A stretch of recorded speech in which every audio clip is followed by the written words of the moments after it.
The stars glittered against the black void as the U.S. Pathfinder cut through space. Commander Alex Winters stood on the bridge, hands clasped behind his back. This was humanity's big moment, their first official meeting with the Galactic Council. "Final approach to Council Station," said Lieutenant Roy Baker, his fingers dancing across the control panel. Alex nodded. "Steady as she goes." Earth had achieved faster-than-light travel only 15 years ago. Since then, they had encountered many alien species. None seemed impressed by humans. Science officer Olivia Franklin joined Alex at the viewport. "The council representatives are ready to receive us," she said. "All 27 species will be present." "Let's hope they're in a welcoming mood," Alex replied. The Pathfinder docked with the massive space station. It looked like a glittering jewel, far more advanced than anything humans had built. Alex led his team through the airlock. The delegation included Olivia, Diplomatic Officer Jack Miller, and Security Chief Kelly Graham. The council chamber was a vast room with rising tiers of seats. Aliens of all shapes and sizes filled them. Some looked almost human. Others were utterly strange. Crystalline beings, floating gas clouds, and creatures with too many limbs. A tall blue-skinned alien approached. "I am Xerox, Supreme Leader of the Council," he said through a translator. "We welcome Earth's representatives." Alex stepped forward. "Commander Alex Winters of Earth, we come seeking friendship and knowledge." A ripple of what sounded like laughter spread through the chamber. Xerox's mouth twisted in what might have been a smile. "How charming. Please, present your case for council recognition." Alex began his carefully prepared speech about Earth's achievements, their peaceful intentions, and their desire to join the galactic community as equals. He was interrupted by a rumbling voice from a massive reptilian creature. "They still use combustion engines on some of their vehicles." More laughter filled the chamber. "And their bodies, so fragile," chirped a bird-like alien. "No natural armor, no redundant organs, not even basic radiation resistance." Alex tried to continue, but the interruptions grew more frequent. The council wasn't taking them seriously. A crystalline being, a Xanthian, floated forward. "We observe your species for some time before you achieve space travel. You spend most of your history fighting each other over imaginary borders and invisible deities. We have grown beyond." Alex started. "You've had faster-than-light travel for barely a decade," Xerox cut in. "Some species here mastered it before your people invented the wheel." Olivia stepped forward. "With respect, we may be young as a spacefaring species, but we have much to offer. Our adaptability is nothing special," said Xerox with a dismissive wave. "The council has deliberated already. Humanity will be classified as a Category 4 civilization. Protected, but restricted." "Protected?" Kelly asked, hand instinctively moving toward her sidearm. "From yourselves, mainly," said the Xanthian, its crystal body glinting with what seemed like amusement. "We'll establish a protection agreement. You'll provide some basic resources, and we'll ensure no one bothers you." Jack whispered to Alex, "They're talking about making us a client state.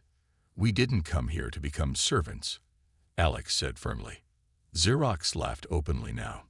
"Servants? No, no. Think of yourselves as pets. Amusing pets who've learned a clever trick by stumbling into space." He addressed the council. "All in favor of quarantine status for humans until they evolve proper sensibilities. Nearly every alien raised an appendage in agreement. Return to your solar system, humans," Xerox announced. "You may apply for reconsideration in 50 years, assuming you don't destroy yourselves first." As they were escorted back to their ship, Olivia pulled Alex aside. "Commander, during the meeting, my scanner detected something." She showed him her datapad. "They're already mining asteroids in our system without permission.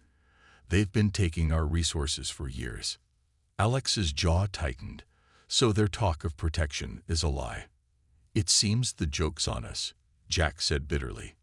Back on the Pathfinder, Alex stared at Earth through the view screen as they approached home. The beautiful blue planet had no idea it had just been classified as the galaxy's laughingstock. "Send a priority message to Earth Command," Alex told Roy. "Title it, The Cosmic Joke. They need to know what we're really dealing with." As the Pathfinder accelerated toward Earth, Alex made a silent promise. Someday, the laughter would stop. 5 years passed since the humiliation at the Galactic Council. To outside observers, Earth seemed to accept its place in the universe. Alien ships occasionally visited, always with the same condescending attitudes. Humans smiled, bowed their heads, and appeared properly humble. But deep beneath the Rocky Mountains, in a facility unknown to alien observers, the truth was very different. Major Kyle Daniels walked through the underground war room. Holograms displayed alien ship designs and battle tactics. Dozens of officers studied the images with intense focus. "Their shields can block energy weapons," Kyle told the gathered military leaders. "But they've never developed good defenses against physical projectiles. They think kinetic weapons are primitive." Admiral Diane Powell nodded. Her gray hair was cut short, her eyes sharp with intelligence. "Then we'll be primitive. Sometimes old solutions solve new problems." On the other side of the complex, Dr. Samantha Carter peered through a microscope at a sample of xanthian crystal. The alien material glowed faintly purple under the harsh lab lights. "Interesting," she murmured. "Their crystalline structure fractures completely under sonic vibrations at this frequency." Her assistant, Dr. Ben Hayes, made notes on his tablet. "So sound weapons would be effective." "Extremely," Samantha said with a small smile. "And they'd never expect it." In orbit above Earth, Captain Eric Summers supervised his workers disguised routine cargo ships. Hidden compartments concealed advanced weapon systems. To alien scanners, they would appear harmless. "Remember," Eric told his crew, "we look weak. We act weak. But we prepare to be strong." The crew nodded. Everyone on Earth now lived by these words. After the Council's mockery, Earth's nations had set aside their differences. For the first time in human history, the planet stood truly united. Across the globe, ordinary citizens did their part. Children learned alien languages in school. Factories quietly shifted to war production under the guise of civilian goods. Soldiers trained in secret facilities, studying alien physiology to find weaknesses. Commander Alex Winters, now promoted to admiral, stood before the United Earth Defense Council in their underground chamber. "The Xanthians have increased their mining operations in the Kuiper Belt," he reported. "They still don't know we've discovered their theft." President Laura Chen frowned. She had been elected on a platform of quiet resistance. "And the other alien species?" "The Vexari have established a base on Mars," Alex said. "They claim it's for scientific research." "It's to watch us," Admiral Powell said flatly, "to make sure we stay in our place." In a remote facility in Antarctica, Lieutenant Nathan Brooks led Special Forces training. Men and women practiced fighting in high-gravity chambers that simulated alien worlds. Again, Nathan ordered as a soldier stumbled. "On their worlds, you'll feel heavier. Your muscles need to remember." The soldier nodded and repeated the drill. No one complained. Everyone remembered the broadcast of the council meeting, how they had laughed at human weakness. In her lab at MIT, Dr. Lisa Howard made a breakthrough. She held up a small device to her colleague. "It works," she said quietly. "Their communication systems are complex, but they all share a basic framework. This device can disrupt any signal they send." In Washington, D.C., Peter Walsh studied alien psychology. As Earth's new chief of intelligence, he needed to understand how they thought. "They believe their own propaganda," he told his team. "They think we're simple and emotional, unable to plan long-term. This blinds them to our true capabilities." In orbit, the U.S. Defiance, disguised as a simple research vessel, tested its new stealth system. The ship disappeared completely from sensors. "Silent running confirmed," reported the pilot to Admiral Powell on Earth. We're officially a ghost. Powell allowed herself a rare smile. Excellent. Begin production immediately. 5 years of mockery and restrictions had taught humanity patience. 5 years of careful study had revealed alien weaknesses. 5 years of silent preparation had transformed Earth from a collection of bickering nations into a unified force. The aliens still laughed at humans, but soon, very soon, no one would be laughing. The emergency meeting of Earth's Defense Council began at midnight. Lieutenant Nathan Brooks stood at the center of the room, his uniform torn and dirty. His face showed cuts and bruises.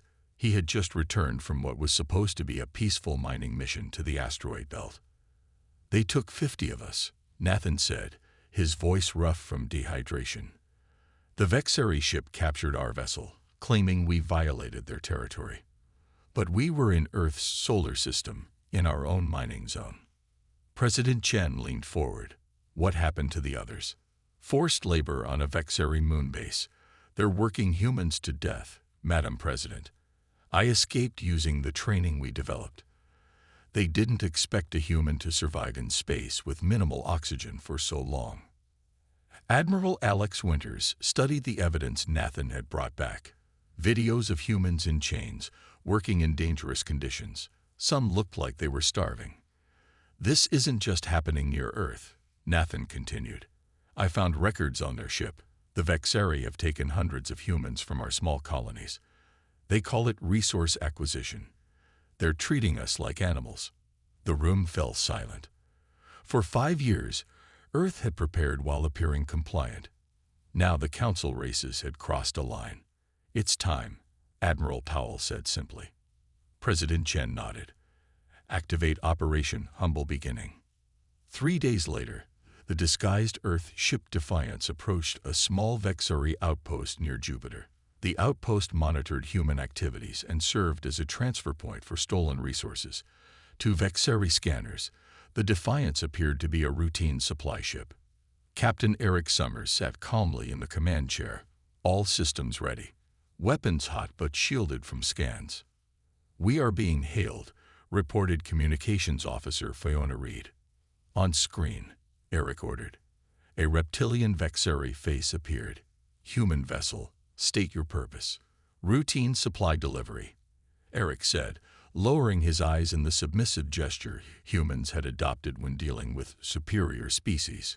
"Proceed to Docking Bay 3, the Vexari said with obvious boredom. The Defiance moved into position. As it approached the docking bay, Eric gave a simple command. "Now."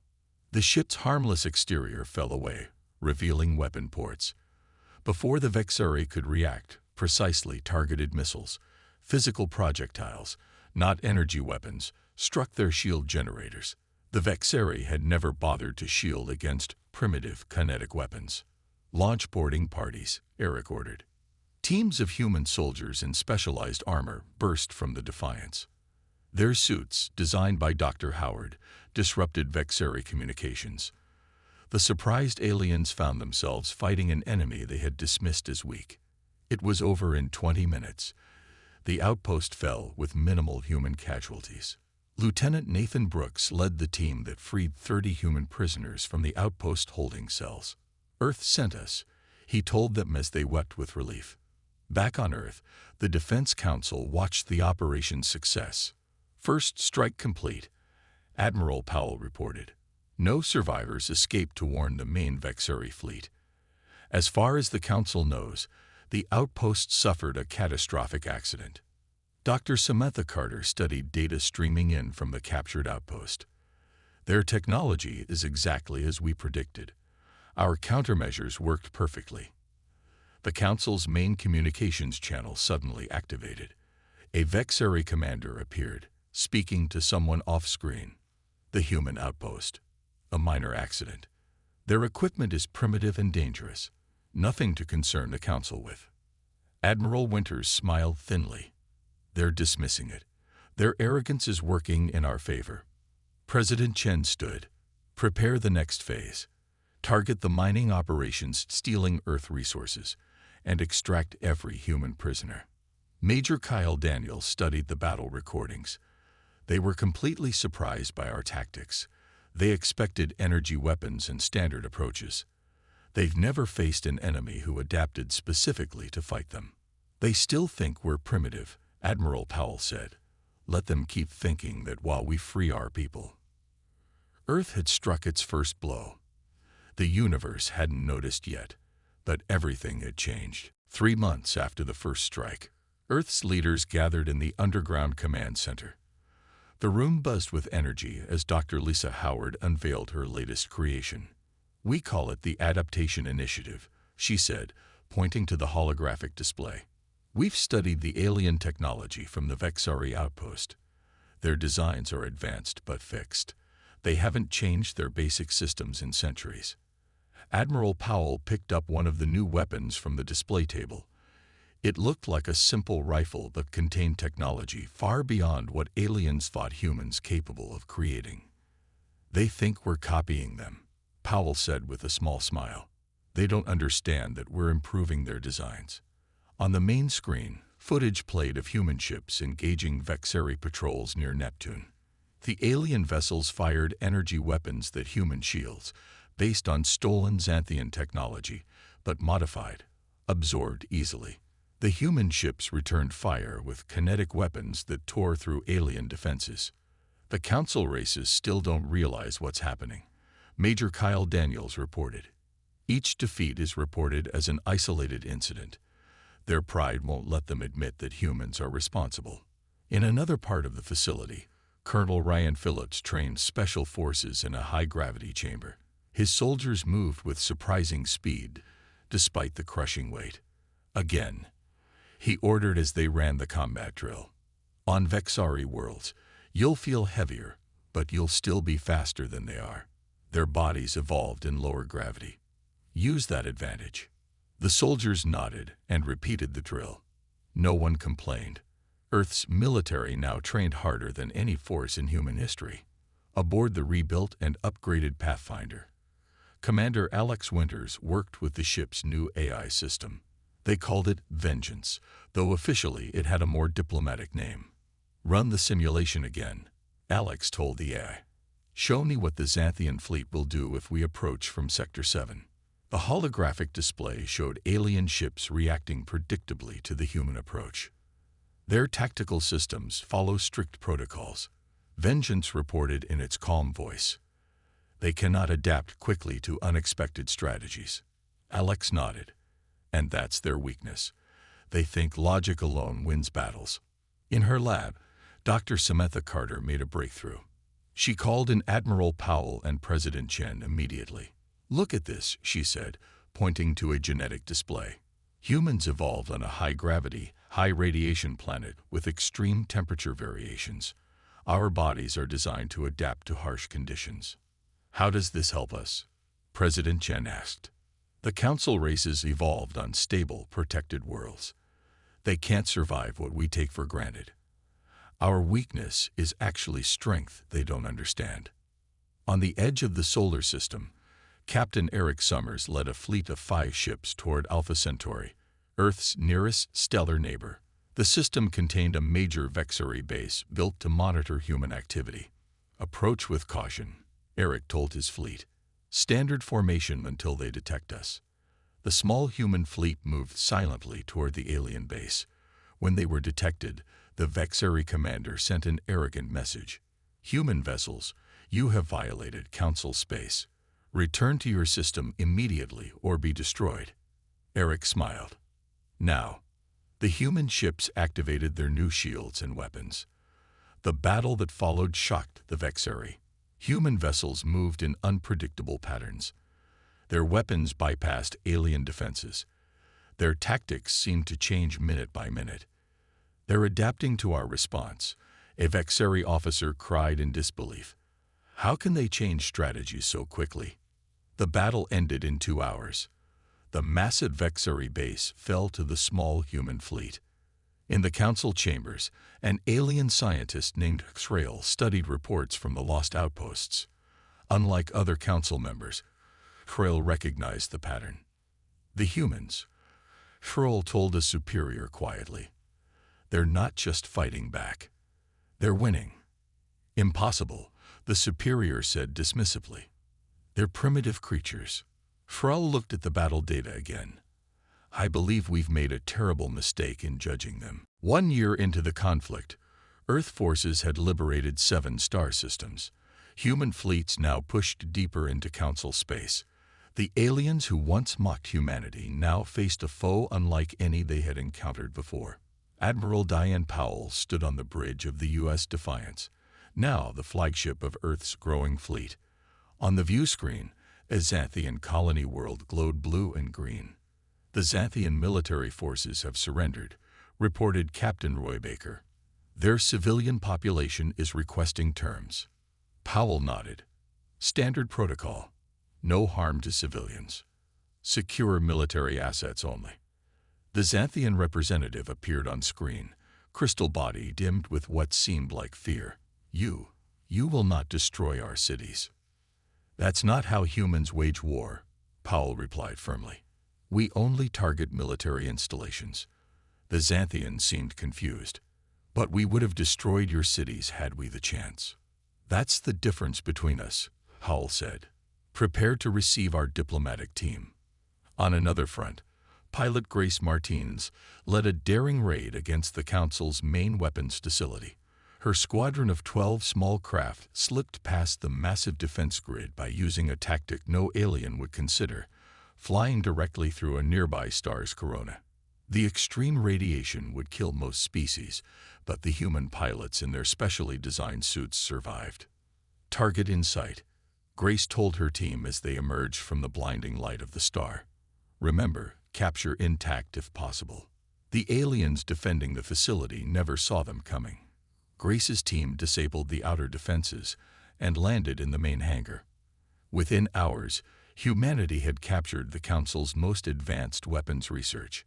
On Earth, Peter Walsh directed the intelligence war. His team broadcast evidence of the Council's long history of exploitation to all alien worlds. The Council has lied to you. The broadcasts began in every major alien language. They claim to protect, but they exploit. They promised peace, but prepare for war. Here is the truth they try to hide. Across the galaxy, many alien species watched in shock as evidence of Council deception appeared on their communication systems. Some had suspected the Council's true nature. Others were learning it for the first time. In the Rigel system, the Xanthians who had first mocked humans at the Council meeting faced the full might of Earth's Navy. Colonel Ryan Phillips led the ground assault, his troops moving with surprising speed in the high-gravity environment. They can barely stand up, one soldier reported as Xanthian troops struggle to fight in their own gravity. Their crystalline bodies are too heavy for quick movement. Use sonic weapons, Ryan ordered. Aim for their command centers. The Battle of Rigel ended in 3 days. The Xanthians, who had called humans fragile creatures, surrendered their entire fleet. In her lab on Earth, Dr. Samantha Carter worked with a surprising ally. Frel, the alien scientist who had warned the Council about underestimating humans. Frel had defected after the Council ignored repeated warnings. Your species adapts faster than any I've studied, Frel told Samantha. While the Council races spent millennia in slow, comfortable evolution, humans faced harsh conditions that forced rapid change. We turned our weaknesses into strengths, Samantha replied, as they studied a new defensive system. In deep space, Admiral Alex Winters met with representatives from several marginalized species who had also suffered under Council rule. The meeting took place aboard the Pathfinder, now transformed into a diplomatic vessel. Earth offers alliance, not dominance, Alex told them. Together, we can create a better galaxy than what the Council built. One by one, the representatives agreed. Earth was gaining allies, not just conquering enemies. In the Council's Grand Chamber, now half empty as many members had surrendered or fled, Supreme Leader Xerox raged at his commanders. How is this possible? He demanded. They were nothing. A joke. Primitive apes who stumbled into space. A Vexari general hissed in frustration. They fight like no species we've encountered. They adapt during battles. They show mercy when they should destroy. They make allies of our subject worlds. Xerox slammed his fist on the table. Ready the planet killer. If we cannot rule the galaxy, we will make them fear us again. The tide had turned. The universe had stopped laughing. The emergency alarm woke Admiral Alex Winters at 3 in the morning. He rushed to the command center where grim faces greeted him. They used the planet killer, Admiral Powell said, her voice tight with anger. New Haven Colony. 8,000 human settlers. All gone. On the screen, images showed the aftermath. Where a thriving human colony once stood, only a smoking crater remained.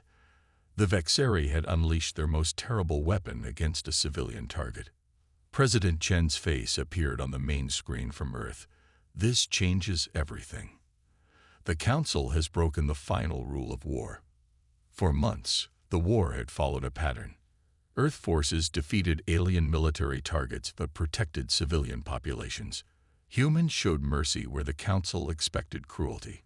Many Council worlds had surrendered peacefully, expecting harsh treatment but receiving fair terms instead. Now everything was different. The remaining Council members have fled to their capital world, reported Intelligence Officer Jack Miller. 13 of the original 27 species have surrendered to Earth. The rest stand with the Vexeri. Alex studied the tactical display. They think this will frighten us into retreat. They don't understand human nature at all, do they? Powell said quietly. In her lab, Dr. Lisa Howard worked frantically with her team. When Alex entered, she looked up with red-rimmed eyes. Is it ready? He asked. Lisa nodded. The Lazarus Protocol is operational. But sir, are we sure we want to use this? Even our allies fear this technology. Alex looked at the small device on her workbench. It seemed too small to contain such power. We offered peace, he said. They answered with genocide. 3 days later, Earth's combined fleet approached the Council capital world. Over 500 ships, both human and allied alien vessels, moved into attack formation. On the lead ship, Alex addressed the fleet commanders. The Council has chosen this path, not us. We offered peace. We showed mercy. They responded by killing innocent civilians. The fleet moved into position. The Council capital was protected by massive defensive systems and thousands of warships. The Vexeri led the defense, with Supreme Leader Xerox commanding from the Council chamber. The humans approach with their little fleet, Xerox said dismissively to his generals. Let them break against our defenses. Then we will use the planet killer on Earth itself. The battle began with a flash of light as both sides opened fire. Council ships expected standard tactics, but the human fleet split into unexpected formations. Allied alien vessels, once Council subjects, now fought for Earth. Aboard the U.S. Defiance, Alex gave the command they had hoped to avoid. Deploy the Lazarus Protocol. A small ship broke from the fleet, racing toward the planet's surface. Council defenses fired at it, but it moved too quickly, protected by technology they couldn't understand. What is this? Xerox demanded as his sensors showed the small vessel landing. Then it happened. The device activated. Across the Council capital, all technology simply stopped working. Defense systems, weapons, even basic life support, all shut down simultaneously. The reality-altering field created by Dr. Howard's team rewrote the fundamental rules of energy transfer within its radius. The Council fleet, suddenly powerless, drifted in space. On the planet below, panic spread as artificial gravity failed and lights went dark. Alex opened a communication channel to the surface. This is Admiral Alex Winters of Earth. Your technology will remain disabled. Your ships are powerless. You have 1 hour to surrender. In the darkness of the Council chamber, Supreme Leader Xerox felt fear for the first time. The humans had developed technology beyond even the Council's understanding. When Earth forces landed on the capital world, they met no resistance. The mighty Council, which had ruled the galaxy for thousands of years, fell in a single day. As human troops secured the Council chamber, They found Xerox sitting alone in the dark. "You were supposed to be primitive," he said as Alex entered the room. "You were nothing but animals. You should have treated us as equals," Alex replied. "Instead, you made us your enemies." Xerox lowered his head. "The humans I mocked now control our fate. What mercy will you show us?" Alex looked at the alien who had once laughed at humanity. "More than you showed New Haven." The breaking point had come. The galaxy had a new power. 1 year after the fall of the Council, representatives from over 50 species gathered in the rebuilt Council chamber. The room had been transformed. Gone were the rising tiers that place some species above others. Now all seats formed a perfect circle, with no position more important than another. Admiral Alex Winters, now serving as Earth's chief diplomat, stood at the center of the chamber. Beside him stood Xrael and other allies who had helped overthrow the old order. "Today we formalize the Galactic Cooperative," Alex announced. "Not an empire, not a council of the privileged few, but a true partnership among equals." The gathered representatives applauded. Many had been subjects under the old council. Some had been enemies of Earth during the war. Now they sat together, rebuilding what the conflict had destroyed. On Earth, Dr. Samantha Carter led a team of scientists from dozens of worlds. Their laboratory contained technology from all cooperative species, shared openly rather than hoarded as secrets. "The cellular regeneration is working," Samantha told Xrael as they examined test results. "This treatment will help species from high-radiation worlds and low-radiation worlds alike." Xrael's crystalline body glowed with excitement. The old council would never have permitted such sharing. They believed keeping others weak made them strong. On the former Vexari homeworld, Major Kyle Daniels supervised the rehabilitation program. Former council military leaders worked alongside humans to rebuild the damage from the war. "I expected prison or execution," a Vexari commander admitted as they restored a damaged city. "That's what we would have done to you." "That's not our way," Kyle replied simply. "We build rather than destroy." The Vexari looked confused, even after we used the planet killer. "Justice isn't the same as revenge," Kyle said. "Your leaders will face trial, but your people deserve a future." In orbit around New Haven, where the planet killer had struck, a massive memorial station now floated. It contained the names of every human lost in the attack. But it also housed a university where species from across the galaxy came to study together. Pilot Grace Martinez now served as the Academy's flight instructor. She watched as young pilots, human and alien alike, practiced formation flying. "They're learning quickly," her assistant said. "They have good motivation," Grace replied. "None of them want another war." In what was once the Council's weapons research facility, Dr. Lisa Howard oversaw its conversion to a peaceful research center. The Lazarus Protocol, which had won the final battle, had been deactivated and sealed away. "Some technologies are too dangerous," Lisa explained to visiting scientists. "The cooperative has agreed that certain weapons will never be used again." Supreme Leader Xerox, once the most powerful being in the galaxy, now lived in comfortable confinement on Earth. He had been sentenced to study human history and culture, to understand the species he had dismissed. Admiral Diane Powell visited him occasionally. During one such visit, Xerox asked a question that had bothered him for months. "You could have destroyed us completely. Why didn't you?" "Because domination wasn't our goal," Powell answered. "We wanted respect, not fear." Xerox nodded slowly. "I begin to understand why you won." On a small planet near the galactic core, a new kind of school had opened. Children from all species learned together, playing in specially designed environments that accommodated their different needs. A human child helped a young Xanthian who was struggling with a puzzle. Nearby, a Vexari child shared food with others during their meal break. President Chen and Admiral Winters visited the school on its opening day. "This is our real victory," Chen said as they watched the children. "Not the battles we won, but the peace we're building." Alex nodded. The old council thought our emotions made us weak. They never understood that our capacity for both anger and forgiveness, both fighting and healing, makes us strong. A small alien child approached them, holding up a drawing of Earth. "Is this your home?" the child asked. "Yes," Alex replied with a smile.